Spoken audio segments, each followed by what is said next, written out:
Donc, je m'appelle Gaëlle Cronin, je suis géomètre expert chez Galère, une société de construction.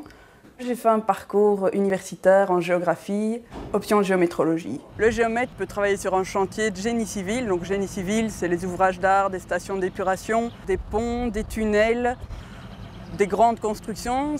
Dans le bâtiment industriel, mais alors il y a évidemment le géomètre pour tout ce qui est foncier. Donc c'est celui qu'on connaît, qu'on voit le plus souvent. Pour le bornage, pour des lotissements, c'est lui qui peut faire des projets, pour des voiries. Ici à Limlet, c'est pour le futur RER. Donc actuellement, le train passe sur 2 voies. Pour le RER, on va passer à 4 voies. Donc on va devoir élargir la plateforme. Tous les ponts où il y avait juste un passage de 2 voies, on doit les élargir aussi. Un géomètre a plusieurs étapes sur un chantier. Tout va dépendre de la nature du chantier. La première chose, on va avoir une réunion de transfert quand il y a un chantier pour savoir de quoi il s'agit et quel va être le rôle au fur et à mesure du chantier du géomètre.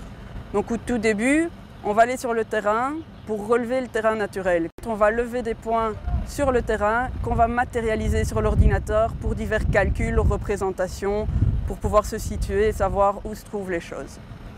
Une fois cette première partie réalisée, on va juste matérialiser ce qu'on appelle implanter sur terrain les différentes phases du chantier. On travaille toujours dans un système de coordonnées. Si on a un bâtiment qui vient à 5 mètres d'une voirie, on va mettre des clous, des piquets qui vont dire exactement où l'ouvrage doit être construit. C'est pour guider les équipes de travail par après.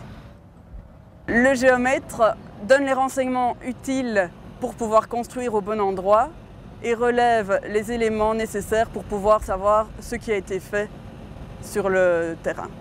Donc on suit vraiment de A à Z tout le chantier. Actuellement, on travaille avec le GPS, mais aussi avec le système russe GLONASS, bientôt l'européen Galileo. Donc il faut se tenir à la pointe et se tenir au courant de tout ce qui arrive pour pouvoir travailler avec le meilleur matériel possible.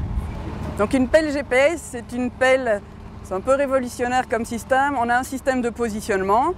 Ici, on voit à l'arrière, on a 2 antennes GPS. Elles vont donner la position de la pelle et plus précisément du bac. Une fois qu'il a l'information du bac, il a un ordinateur qui va lui donner le projet qu'il doit suivre. Donc le but du géomètre, ça va être de créer ce projet pour que le projet suivi par l'ordinateur corresponde à ce qui est demandé par le client.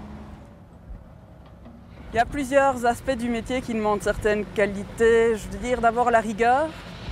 On ne peut pas se permettre de douter, donc on donne une information et le chantier part là-dessus. On va devoir se retrouver face à des situations différentes.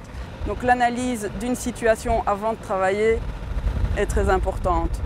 Maintenant, il ne faut pas avoir peur d'un peu salir une fois qu'on est sur chantier, d'être un peu sportif pour monter les talus. C'est un métier assez varié.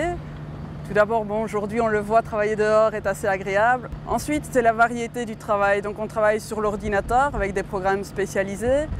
On travaille sur le terrain avec des machines à la pointe. Donc, tout ça, c'est des performances. Donc, il faut toujours se tenir au courant pour travailler correctement. Ensuite, c'est le contact avec les gens pour la préparation avec le gestionnaire, le chef de projet du chantier, avec les ouvriers. Même si d'apparence c'est un métier solitaire où on va travailler tout seul avec notre GPS et notre station, on a pas mal de contacts.